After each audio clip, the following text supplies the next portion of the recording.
been a while since I made a video. The last one was on the truth movement, and I don't know, I guess I could get a little bit into that. There's a YouTube channel, Bill Cooper, obviously not Bill Cooper, but he's kind of, well, for one, I spent a majority of my time when I started this YouTube channel trying to wake up a lot of people from this truth movement that I saw as just a fraud, and we're loaded with disinformation agents. Then I kind of let it alone for a while, but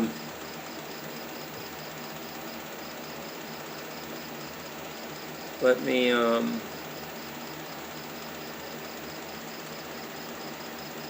guess I'll just oh yeah, I had a conversation with him recently about because he put up a video on Alex Jones is a shill, and there's a guy on there, I won't name his name, but he claimed Alex Jones, that he was wrong. Alex Jones is a true patriot, one of the reasons why we're not totally living in a New World Order hellscape. Cooper was right and wrong about a lot of things too, plus he's been out of the fight and dead for over 20 years already. Meanwhile, InfoWars is the last non-mainstream news outlet left standing. Don't have to agree with what he said, but he didn't really bash Bill Cooper there. He just said that the information is 20 plus years outdated and there's other stuff going on today. And InfoWars at least reports on a lot of stuff that's going on today. So anyway, this channel, Bill Cooper, responds here. I don't know if you can see that. He wasn't disrespectful at all, the one guy who made the comment, but he starts calling him a dumbass and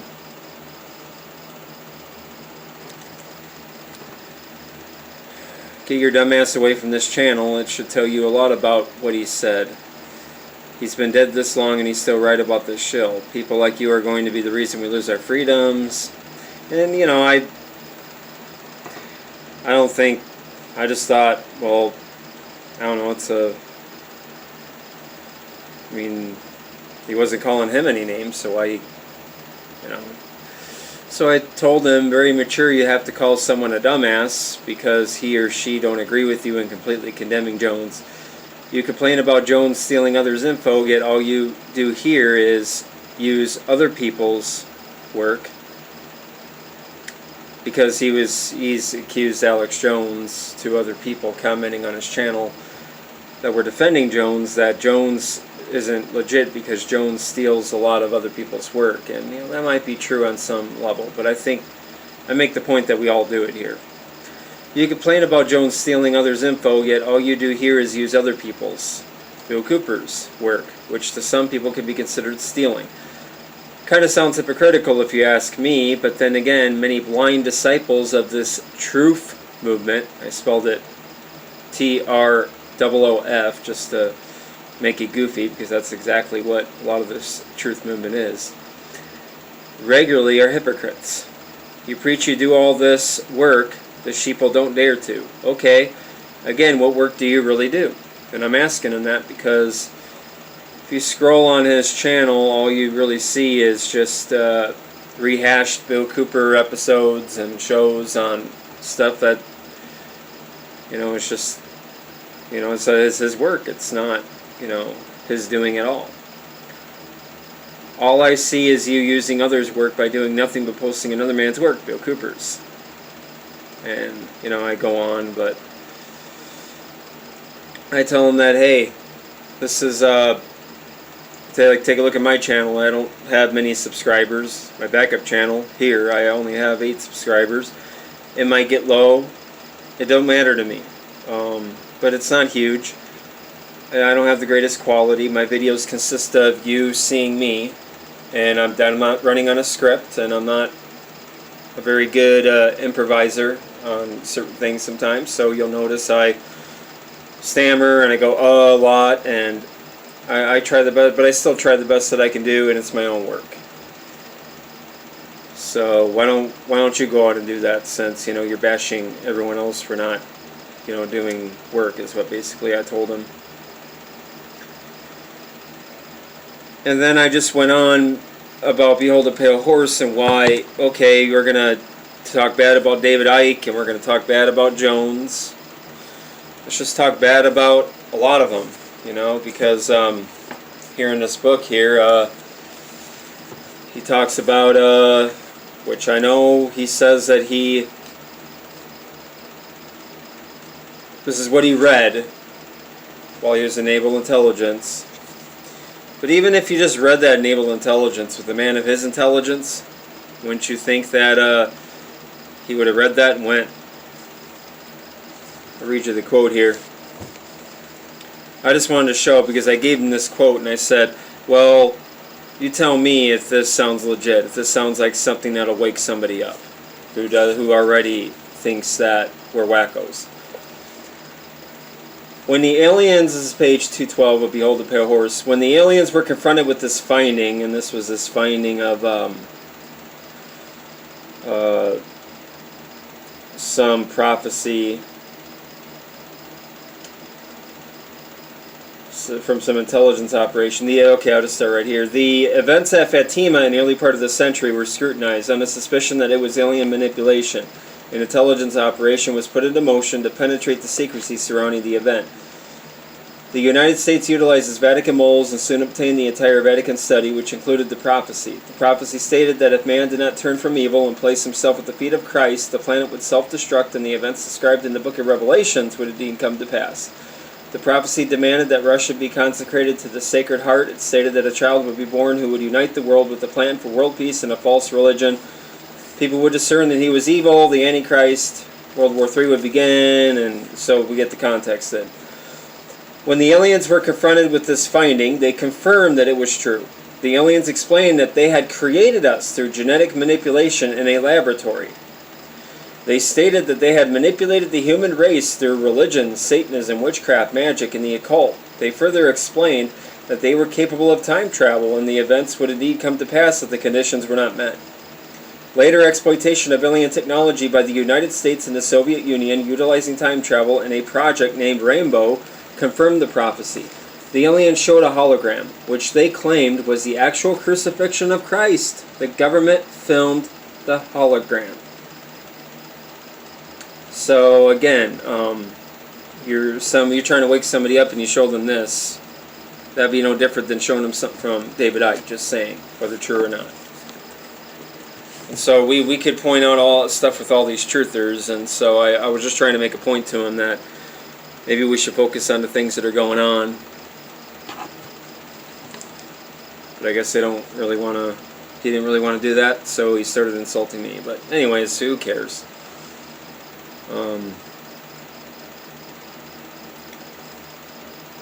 I don't know what's happening down where you guys, whoever's watching, is living, but grass in our lawn and just the grass everywhere in town and all over the state is just, man, just brown.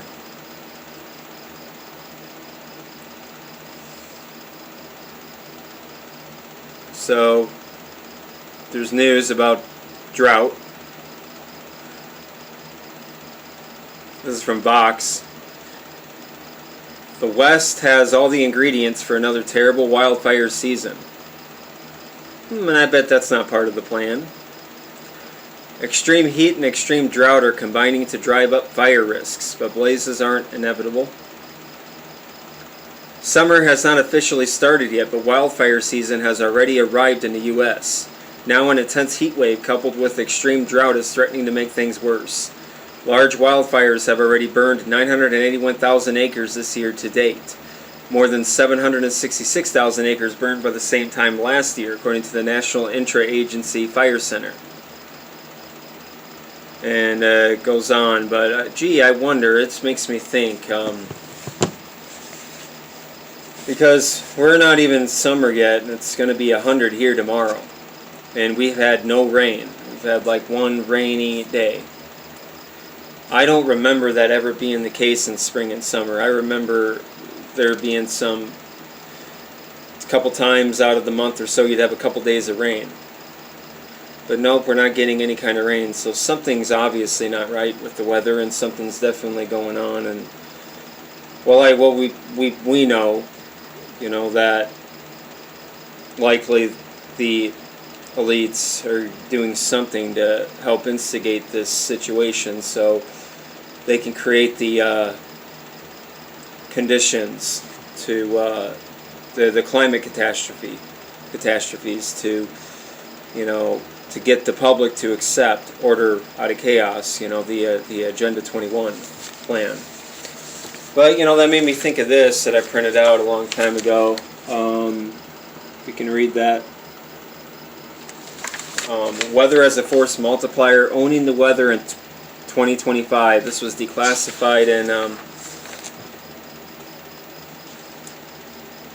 It was presented on June 17, 1996. This report was produced in the Department of Defense School Environment of Academic Freedom, and in the interest of advancing concepts related to national defense. It was declassified. Never was declassified, but this is just a list of things that they consider they could use for warfare with the weather.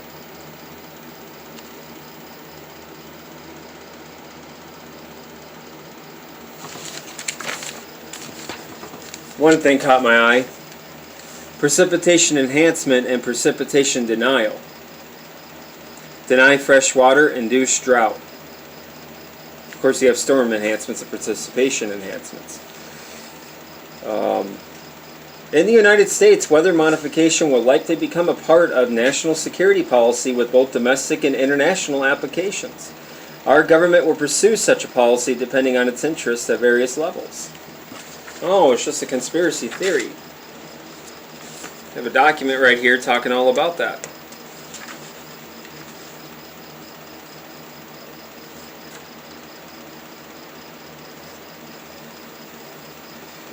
It talks about scenarios such as triggering storms, intensifying storms, and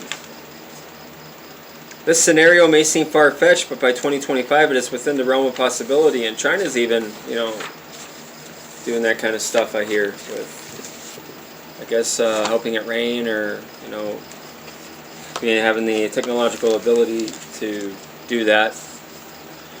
That made me think of that. But anyways, I was on my old channel, and I never got to finish this book. And I figured I should finish what I started. And starting right here,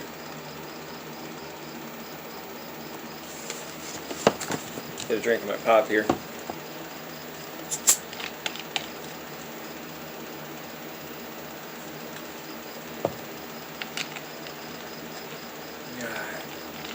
Yeah, but like I said before I go on, I mean, this frickin' shit is just, I feel it. It's killing my energy, everything, the heat. And they're just going to, and in this book, like I said, I'm not all the way bashing everything in this book. There is some good info in here. You just have to discern. I'm like, I wouldn't use this book to try to, I already did. I tried this back in 2008 when I first bought this book. I tried handing it out to somebody at work. Hey, you should read this. It'll really wake you up. And the next day he gave it to me and said, yeah, I didn't really do it. It sounds nuts. And well, he was reading the alien stuff. You see, whether he intended it or not, this is how disinformation, this is how they use the controlled opposition. Whether the opposition is knowingly or unknowingly controlled, whatever, but this is how they do it. It's like they mix in a lot of good stuff, like Michael Aquino's Mind War is in here, and the report from Iron Mountain's in here. Even the protocols, I think, though I don't know, I guess I can't really say if they're legit or not, but there's stuff in there that you kind of clearly see is like, it's happening today, but there is a lot of good stuff in here, mixed in with a lot of bullshit. or a lot of what people will perceive as bullshit. So they won't believe the true information because it's littered with the BS. They're going to zero in on that. Like aliens, showing a hologram of Jesus crucified and the government filming it. I mean, that, yeah, sounds crazy. But anyways, I'm going on and on and on. Let me find the report from Iron Mountain real quick, just so I can go to another source. Oh yeah, the report from Iron Mountain talks about, it's on page 467 of his book when he's taking snippets of the report. It may be, for instance, that gross pollution of the environment can eventually replace the possibility of mass destruction by nuclear weapons as the principal apparent threat to the survival of the species. Poisoning of the air and of the principal sources of food and water supply is already well advanced, and at first glance would seem promising in this respect. It constitutes a threat that can be dealt with only through social organization and political power. It is true that the rate of pollution could be increased selectively for this purpose. In fact, the mere modifying of his existing programs for the deterrence of pollution could speed up the process enough to make the threat credible much sooner. That made me think of the scene in The Arrival. If you've heard of that movie, it was with Charlie Sheen. It's a movie about, I know it's a movie about aliens and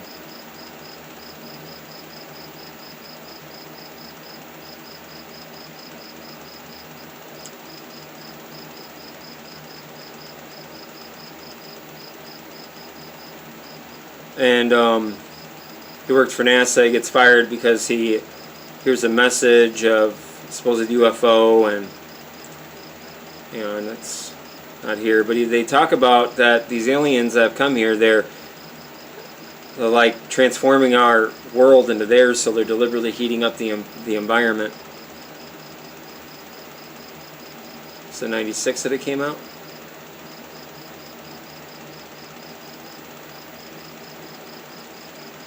Ask yourself why an antenna won't deploy in space. Right? Ask yourself why an antenna won't. Would it be here or hang on?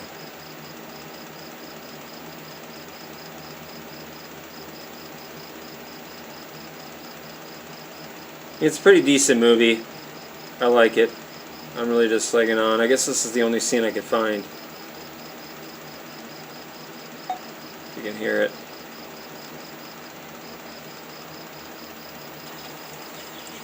Or ask how they could launch a $6 billion telescope without testing experiment. So what you're actually saying? I'm saying nothing. I'm just listening to you ask questions. Then I'll ask about planet coordinates.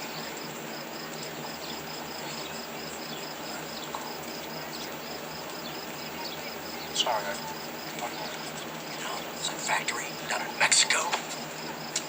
It's outside my knowledge.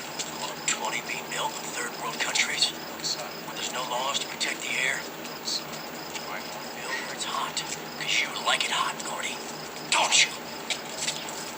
Zane, if you force me to answer what you will be hearing is your own death sentence. Because right now, as much as you think you know, you don't know the half of it.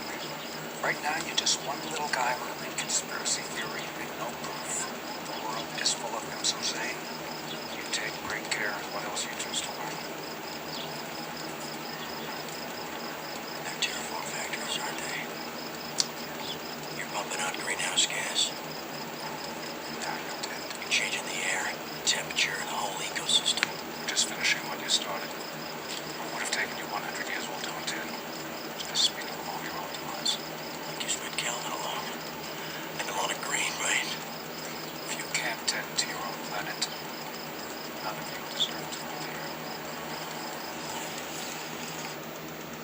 So it reminded me of that scene. It's like they hide the truth in plain sight as always, and of course it's aliens, and aliens could be a allegory of the of course being not literal aliens from space here, but psychopathic elites who in their personality and everything are aliens to us.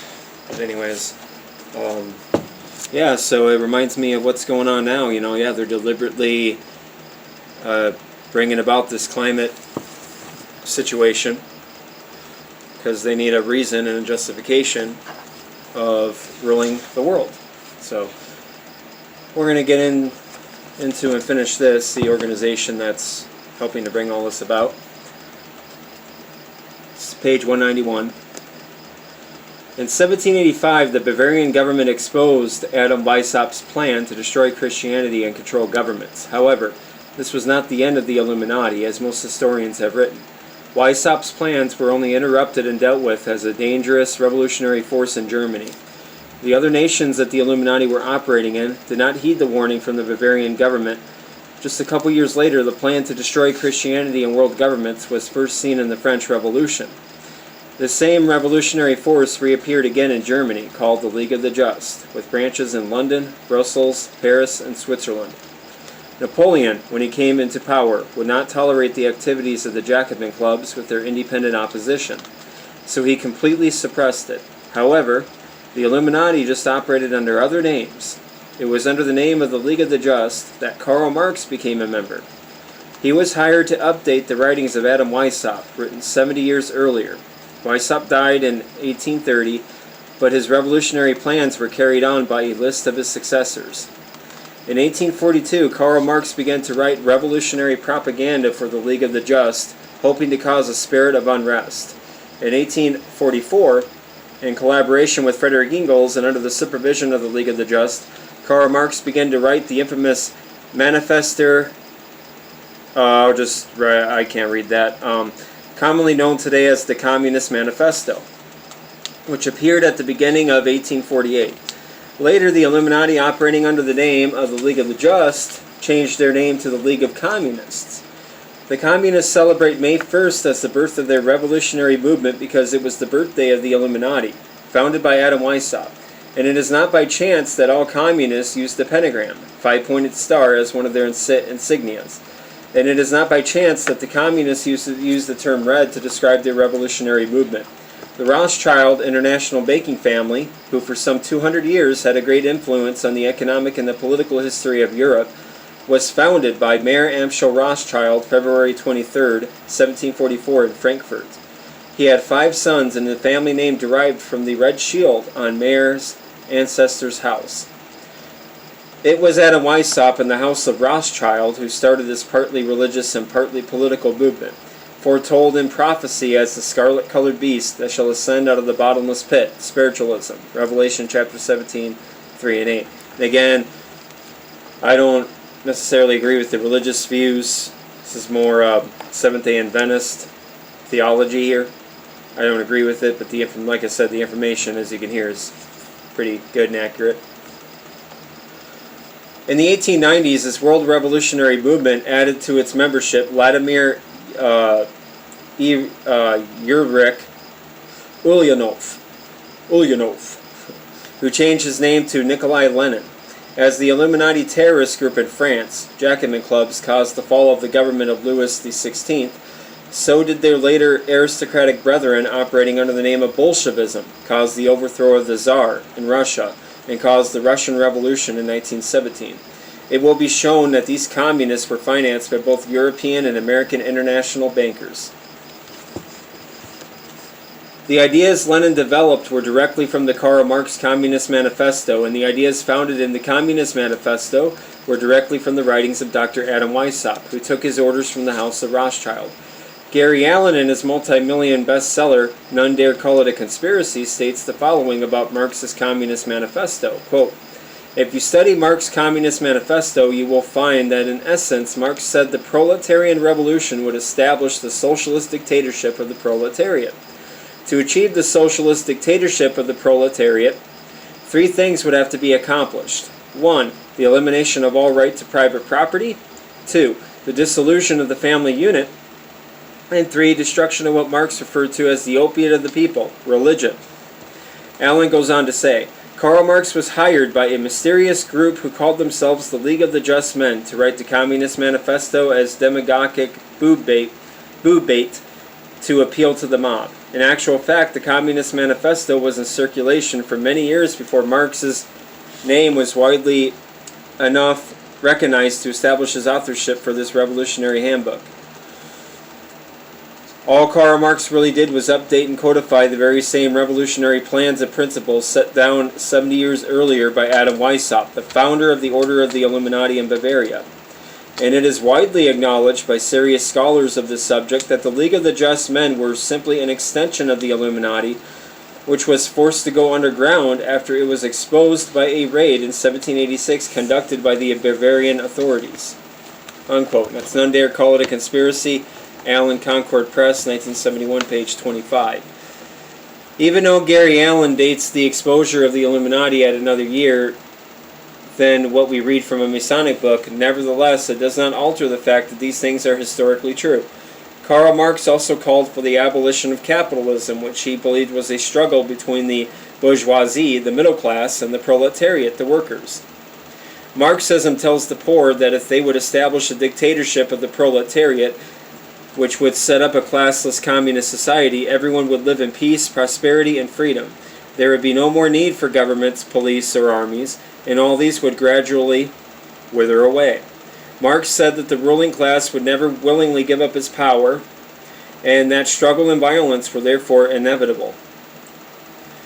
This would naturally sound terrific to some poor struggling blacks or to the starving in the Latin American countries, but what the communist leaders don't tell the people is that the leaders are exempt from sharing equally the material wealth of their nation. How many Russian leaders do you see among the poverty-stricken? The real motive behind communism is not to distribute the wealth of the world equally, but the Communist Party is just a front for the super-rich as an instrument for gaining and using power. It's not the communists that run communism. There is yet another controlling power behind communism.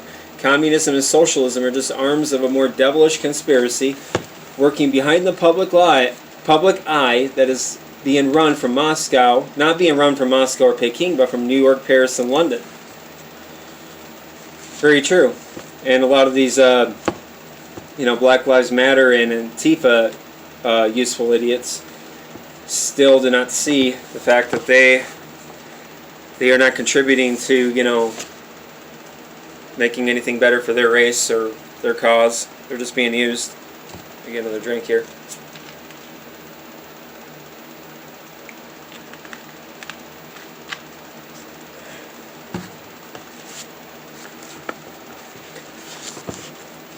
These are very serious and dangerous times. The average gullible American has absolutely no thought of what is about to come upon him.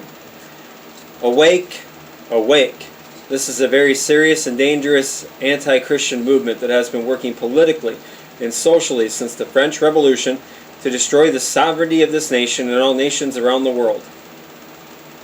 This beast from the bottomless pit, spiritualism, spread its poison first in Europe during the French Revolution, and from there to Russia. George Washington, even though he was a deceived Freemason, was nevertheless a loyal American, and was very aware of this international revolutionary force to destroy all governments and religions in his own time. Des Griffin, in his book Fourth Reich of the Rich, page 57, explains how the Illuminati conspiracy crept into America even when the 13 original colonies were united. Quote, however, before the colonies were united, the Constitution adopted and our republic established 15 lodges of the Order of the Illuminati. Before the colonies were united, the Constitution adopted and our republic established 15 lodges of the Order of Illuminati were formed in 13 colonies. The Columbia Lodge of the Order of the Illuminati was established in New York City in 1785. Members included Governor DeWitt Clinton and later Clinton Roosevelt, a direct ancestor of FDR, Charles Dana, and Horace Greeley. The following year, a lodge was established in Virginia, with which was identified Thomas Jefferson. When Weishaupt's diabolical plans were exposed by the Bavarian government, Jefferson strongly defended him as an enthusiastic philanthropist. And Thomas Jefferson was also clearly listed as a member of the American branch of the Rosicrucians at Beverly Hall, Fraternitas Rosae Cruci. So we know he was Illuminati. Quote, many strong warnings were issued about the activities of the Illuminati in America. On July 19, 1798, David Papin, president of Harvard University, issued a strong warning to the graduating class and lectured them to the influence Illuminism was having on the American scene. President Timothy Dwight of Yale University issued a similar warning. Also, George Washington sent a letter to a G.W. Snyder in which he stated, quote, it is not my intention to doubt that the doctrine of the Illuminati and the principles of Jacobinism had not spread to the United States. On the contrary, no one is more satisfied of this fact than I am. The idea I meant to convey was that I did not believe the lodges of Freemasonry in this country had, as societies, endeavored to propagate the diabolical tenets. Fourth Reich of the Rich, 1979. Russia is a perfect example today of what the Illuminati plans are for the world. There are about 1 1/3 billion persons, or about a third of the world's population, who now live under communist rule. However, it is estimated that only 10% of the people are actually members of the Communist Party themselves. Look at Russia today and its communist brethren worldwide. The Communist Party allow no political rivals, and the votes have no real choice among candidates.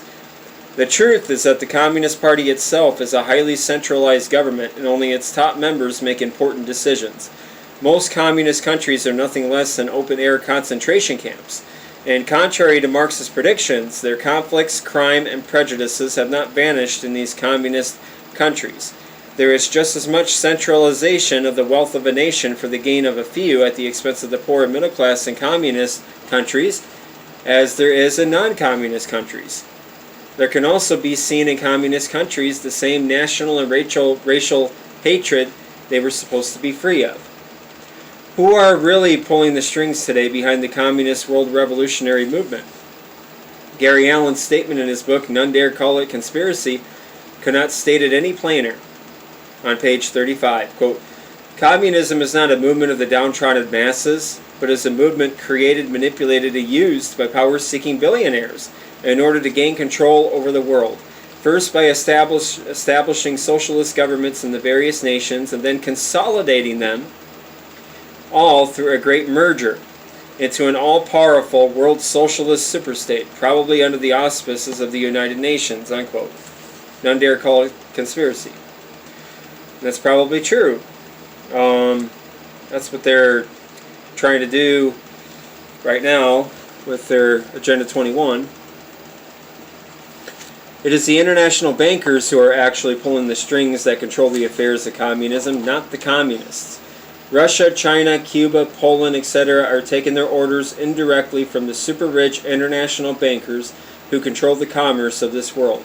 70 years before Karl Marx came on the scene, Weishaupt told his disciples that in order to achieve this one-world government, his conspirators would have to infiltrate every agency of the governmental affairs of the nations.